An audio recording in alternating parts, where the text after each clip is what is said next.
What is Radical Candor and why have we implemented it into role selection? If you've ever had an argument with your partner, with a work colleague, or anyone for that matter, because they've given you some feedback, they've asked you to do something, and it's ended up kicking off, chances are Radical Candor will help. This has worked so well within our business, we added it as one of our values. Our values were set on the basis of what we thought our business was and how we operated. And that was set right in the early foundations of the company. And then 3-4 years later, we added this as a value. We haven't added, subtracted any values on that basis at all. This is how impactful this has been for role selection. A quick breakdown of the 4 quadrants of Radical Candor. The first one is obnoxious aggression. If you've ever seen people who are high red profiles, if you've done insights, or people incredibly direct, this is their go-to feedback method. They tell you it is, and they don't show you that they care. For this reference, I'm going to use somebody with body odor. So if you've got a colleague sit next to you with body odor, obnoxious aggression way would be, John, you stink, sort it out.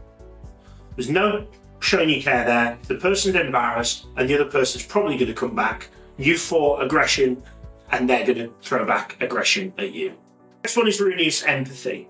Ruinous empathy is being, you care so much about the other person's feeling that you don't actually give them the feedback that they need to challenge the behavior or for them to make a change. So if John, who's got body odor problem, you may go up to John and say, John, your aftershave smells lovely today. You're actually giving them the opposite of what you feel. Actually, John stinks, but you're going to tell him that his aftershave smells nice because you don't want to hurt his feelings and you don't want to challenge the behavior directly. Third is manipulative insincerity.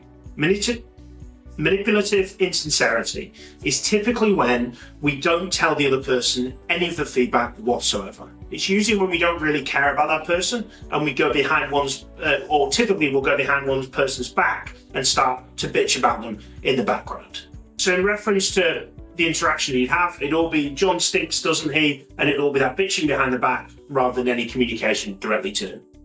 So that brings us into Radical Candor. So Radical Candor is when we demonstrate that we care about the person and then we challenge them with regards to their behavior or we give them feedback and in a direct fashion that's specific to their situation.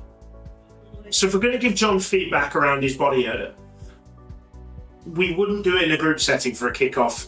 I don't recommend that. We'd sit down with John and say, John, this is going to be a bit of an awkward one and I'm really sorry for that, but I want to bring it up to you.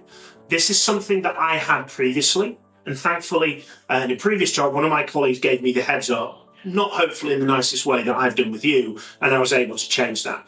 But I don't know if you know, but post the days that you go to the gym, you do tend to have a bit of a body odor problem, and I wanted to highlight that to you. I'm apologise for this because it's pretty awkward for me to share, but if I was in your situation, which I was previously, I'd want to know, and I just want to help you out. What we've done is we've put John in the same situation as us. If we can leverage that, it's a really good way of using Radical Candor. But instead of going to John and going, John, you stink, and embarrassing John, we're trying to put ourselves in the same place, and we're emphasising that we're trying to help John. We're not just trying to embarrass him. It's a difficult conversation to have, but there is so many discussions within businesses, within families, within friendship groups that don't happen, that end in arguments, fallouts, and all sorts of different problems because we cannot give radically candid feedback. So how do we use Radical Candor at role selection? At role selection, feedback is a two-way street. I'm sure if in any work that you do, especially in recruitment, you get lots and lots of feedback from your managers and the owners of the business and whoever else. Well, we do it on a two-way basis. Our feedback goes, of course, to develop and improve our employees. We both give radically candid feedback in a positive fashion rather than, hey, John, you've done a great work. We give them the actual details around it. John, that particular search, the way that you chased down the client, the way that you had really, really detailed conversations to understand the brief, the way that you then brief the research team for them to have exactly the right profile, and the way that you kept the quality and the overall communication with the client, I think has been exceptional and is way above and beyond what we've been looking for. That is much better than, John, you did a great search. When we give really radical kind of feedback, in a positive fashion, we find that people do more of what we want them to do rather than trying to just go, I need to work harder. Now, work harder is a typical one that's used in recruitment, and I'm sure you've had the same.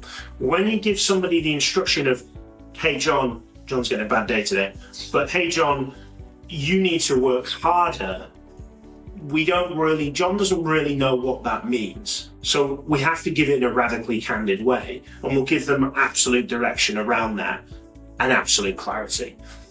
But also, the people in role selection need to know how to give feedback to their managers so it doesn't end up in a frictious conversation, so that they can communicate in a really strong way, both on a positive and constructive basis of, hey, Alex, I really liked how you ran that meeting. I felt really engaged because of the things that you said here, the way that you described this, but also the way you made me feel when you said this, I felt really uncomfortable.